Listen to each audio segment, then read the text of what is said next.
Hey guys, Chris here, and I'm a Ukrainian Canadian. Today is August 13th, 2024, and let's get to the news happening in Russia, shall we? Of course, we continue with our coverage on the Kursk offensive by the Ukrainian forces, and good news, the Ukrainian forces continue to gain territory in Kursk. Now, it's been almost or over a week at this stage since the offensive started, and it's been confirmed today officially that the Ukrainian forces control 74 settlements as of today, and over 1,000 square kilometers have been taken. Now, more square kilometers will be taken in the next few days, so the number obviously will change in the future.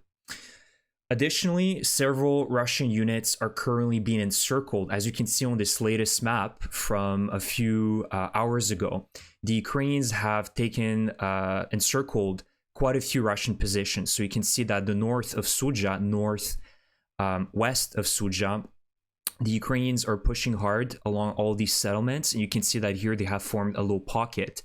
If there are Russian soldiers present in this pocket, pretty much we can expect a lot of prisoners of war in the future. Again, we don't know where the Russian forces currently in Kursk are stationed, but it is possible due to the fact that there's still some fighting ongoing in the settlements outside of this zone that is currently under the control of the Ukrainians. We can anticipate and assume that there is still some Russian presence in all of these settlements here. So you can see that around Kauchuk and Kromsky Beki, the Ukrainians are consolidating their gains here. Also on the east side, east of Sudzha, the Ukrainians are pushing towards Giri. There's been a lot of fighting ongoing here, so there is a Russian presence here. Unfortunately, there is also Ukrainian losses. But on the offensive, of course, you will have losses. It's inevitable. And apparently the Ukrainians have started utilizing a railway line that goes through Sudzha to go around Giri and essentially start encircling the settlement of Giri as well. So overall, things are very dynamic right now. I'm not going to go over all the details of what's going on, but the Ukrainians are still positively advancing, which is good news for us. And we also officially got the first statement from the Zelensky administration mentioning that essentially Ukraine is not interested in taking this territory away from Russia, essentially claiming it for Ukraine. This only confirms that one of the objectives of this offensive was to, of course, have a stronger position on the negotiating table against with Russia. And we know that so far the Kremlin has only been speaking with the language of ultimatums. They are not serious about peace talks, and everything that Putin has been offering to Ukraine are ultimatums. So Ukraine understands that they need to have a better leverage against Russia to be able to have a somewhat of an even negotiating position with Russia. And so I fully support this initiative. And also a lot of Russians are mentioning that really after a week, law and order within Kursk and also Belgorod is collapsing very quickly. A lot of looting and disorder. And, you know, that's what happens when you have hundreds of thousands of people evacuating and fleeing this region. But also it's really the nature of Russia. You can see the difference between what happened in February 2022 in Ukraine and what's going on right now in Kursk. In February in Ukraine, the Ukrainians were fully united. They were working together to beat the enemy. Looting was limited. Of course, there was looting, but the Ukrainians were able to self-organize very efficiently and fight together. What you're seeing in Kursk are a bunch of lazy, unmotivated, brainwashed, and egoistical people that are just fleeing and trying to take whatever they can because this is a great opportunity for that. And that brings you another contrast between Russia and Ukraine and their societies and how they function. Additionally, I need to mention one last thing, actually two last things about this offensive, is that we can expect a lot of rumors are spreading around that the Russians will start most likely creating false flag events and terrorist operations within Russia to showcase that the Ukrainians are behind it, essentially trying to rile the population against the Ukrainians, but also the West against Ukraine, essentially trying to fake certain operations. Like they're already spreading lies that the Ukrainians are killing innocent civilians in Kursk, and they're doing this and that. And, of course, there's absolutely no proof being provided by the Russians, but expect that to really increase in the next few weeks. And also, one last thing, some food for thought for all of you guys. Where are the Russian liberals and opposition in Kursk? right? All of these these big time liberals from Russia talking about that this is just Putin's war. This is, we're ready to democratize Russia. We're going to step in and do everything we can to change Russia. Where are they? The Ukrainians are literally doing the work for them, liberating territory from Putin's regime.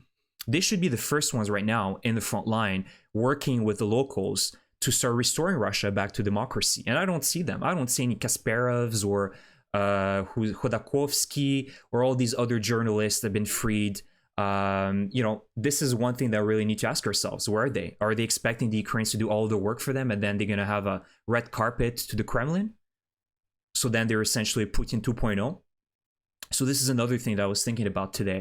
But you clearly see that, for Ukraine, it's just having a better, stronger position on the negotiating table. And this offensive is also part of that calculation for Ukraine.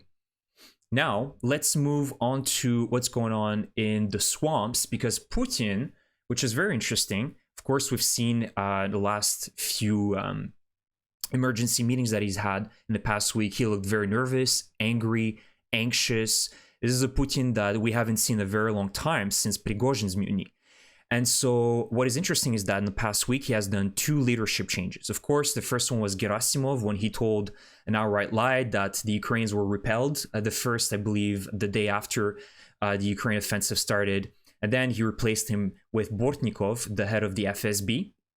But now, apparently, Putin removed Bortnikov after a week and has now installed his former security guard, whose name is Alexei Dyumin. Essentially, he's in charge now of the military operation in the Kursk region. And it was reported that following the meeting that Putin had when Gerasimov was telling him lies, he had put Alexander Bortnikov to take over this counter-terrorist operation in Kursk. And then a few days later, as you can see, it came as a surprise to many for him to also be replaced less than a week later by Dyumin. And one that pro-Kremlin bloggers apparently say that they're in favor of. So apparently a lot of pro-Russian channels on Telegram are saying that this is a good move.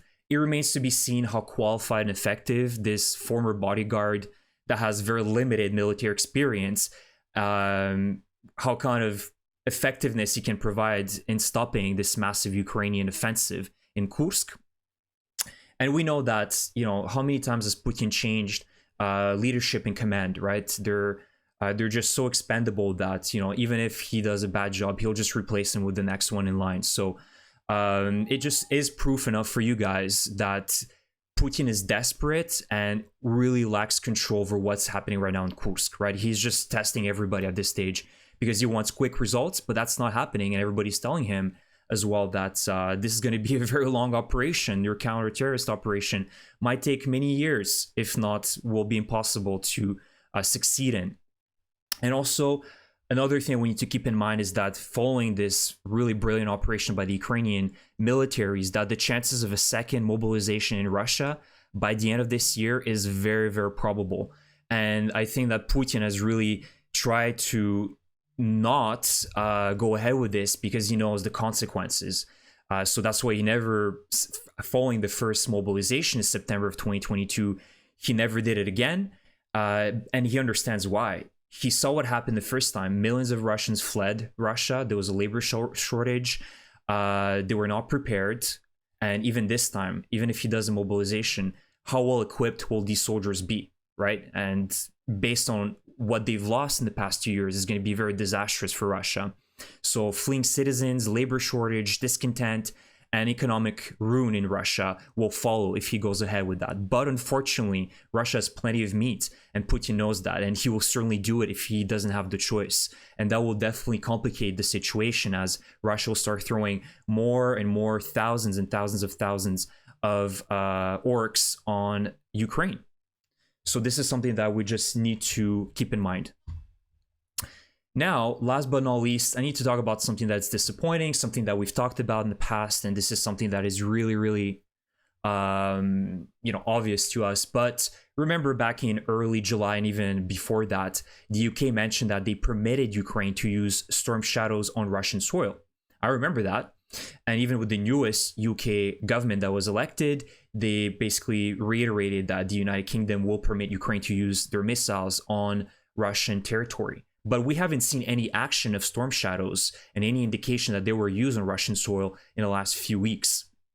And apparently now Britain actually isn't allowing Ukraine to use Storm Shadow missiles in Kursk, meaning that they've never permitted Ukraine from the very beginning to utilize them. And apparently now it's kind of a hot potato game where they're saying that this is also up to France to decide whether this can be allowed, because France also worked with Britain on these missiles. Their a variant of the Storm Shadow is the Scalp, so a similar missile. But I don't believe this, and I don't really believe that this is either on France or the United Kingdom. I think that initially they were okay with this, but my theory is that they got a quick call from Washington that basically thereafter convinced them to not allow Ukraine to use these missiles and retract their permission. Because we know that the US position, the current Biden administration, is all about de-escalation. Let's not anger the big bear. And they have remained unchanged. Even the ATACMS and other missiles, long-range missiles that Ukraine was given by the United States and bombs, they're very limited with the usage and where they can hit. So I believe that Washington had something a part to play in this decision. So of course, this indicates again, unfortunately, that the West appears to be still afraid of a Russian collapse. And otherwise, we know that the right decisions would already have been taken a very long time ago.